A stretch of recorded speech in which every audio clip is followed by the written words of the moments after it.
The 2024 Pistons might be the worst team ever. No, seriously.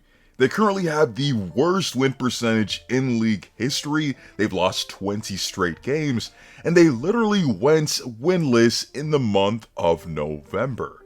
What's confusing here is that the Pistons don't have a G League roster. Matter of fact, I was optimistic that they'd improve upon last season with Cade Cunningham's return and with the impact that Asar Thompson would bring out the gate. Despite all of this though, the Pistons are still failing behind a head coach in Monty Williams, who thrived in Phoenix with a younger core and was supposed to better this one. It's just a huge mess in Detroit right now, and in this video, we're going to go over a plethora of issues regarding this team, some if any bright points during this losing streak, and whether there's light at the end of the tunnel. Before we begin, be sure to leave a like on the video, as each like makes a tremendous difference for the channel, and be sure to sub to the channel for even more content like this. At face value, here's how things stand. The Pistons are 2-21 on the season, and it's not like they had a gauntlet of a schedule. Matter of fact, the Pistons had one of the easiest schedules through their first 23 games and had the hardest schedule moving forward, with the average win percentage of the opponents being 52%. They're bottom 5 in offense rating, bottom 10 in defensive rating, they have the third worst net rating and assist to turnover ratio in the league, and they give up the second most turnovers in the league. Yeah, all of that is far from ideal, but let's first delve into what's failing them on offense. For starters, the Pistons are a bottom 5 3-point shooting team, which only further shrinks the floor for Cade Cunningham as the lead ball handler and makes life overall more difficult for everyone on the floor. In a lineup of Killian Hayes, Cade Cunningham, Bojan Bogdanovic, Isaiah Stewart, and Jalen Duren, only Bojan and Beef Stew shoots above league average from 3, and Bojan has only played 4 games this season. Funny enough, out of all the players who get consistent minutes on this team, Beef Stew is actually the best 3-point shooter, a player who shot just 33.8% through his NBA career from 3.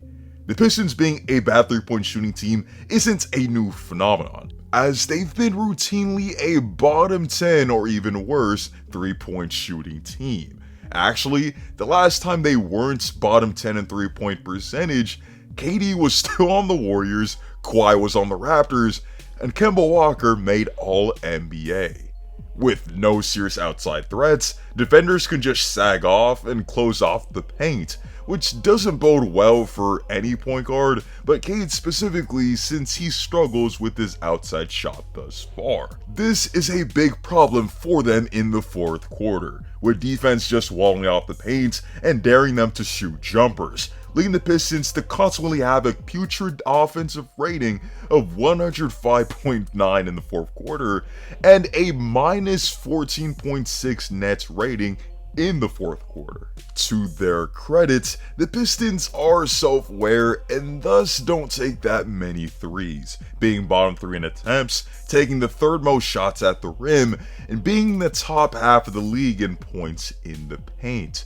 However, they're bottom 10 in field goal percentage at the rim and are notably in just the 27th percentile in terms of transition scoring. They're bottom 3 in steals and 18th in defensive rebounding, which isn't ideal when you want to create even more opportunities for yourself. Lastly, turnovers cost this team a ton.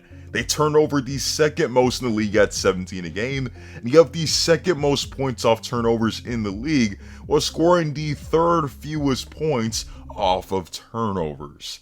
Defensively, this team is a complete mess. We've already talked about the turnovers, but they're 24th in defensive rating and give up more points in the paint than they score. Everything about this team is greatly concerning, from the rotations, the lack of adjustments, and the lack of identity and purpose with this team. The Pistons weren't going into the season trying to tank, as I already had a solid core with Cade Cunningham, Jalen Duren, Jaden Ivey, and now Ausar Thompson, and they gave Monty Williams what was then the largest contract out of any coach in the NBA. Mind you, Bojan Bogdanovic and Joe Harris are the only two guys on this roster who are making more than Monty Williams on an annual basis.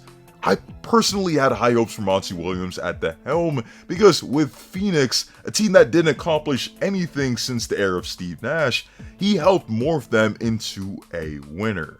And just as importantly, the core of that team featured Booker, Aiden, Bridge, etc. that were young, proving that he could build a young roster into a winner. It doesn't look encouraging through 23 games, but I will ask Pistons fans to be patient with him. For one, he's not going anywhere because we know this ownership won't fire him. Again, he just signed a 6-year deal worth $78.5 million, and firing him would mean that they'd have to be paying his salary over a stretched amount of years while still paying the incumbent head coach. That's not gonna happen. Secondly, he doesn't have the most to work with given the team's personnel, but he actually experimented with something last game. He finally started Ausar Thompson at the 4, and he had his best offensive game of the season, scoring 20 points, being utilized in the pick and roll, cutting and attacking the rim. Jaden Ivey played the most minutes of this NBA season and contributed in 18 points, Cade Cunningham was effective, and the team shot 56% from the field.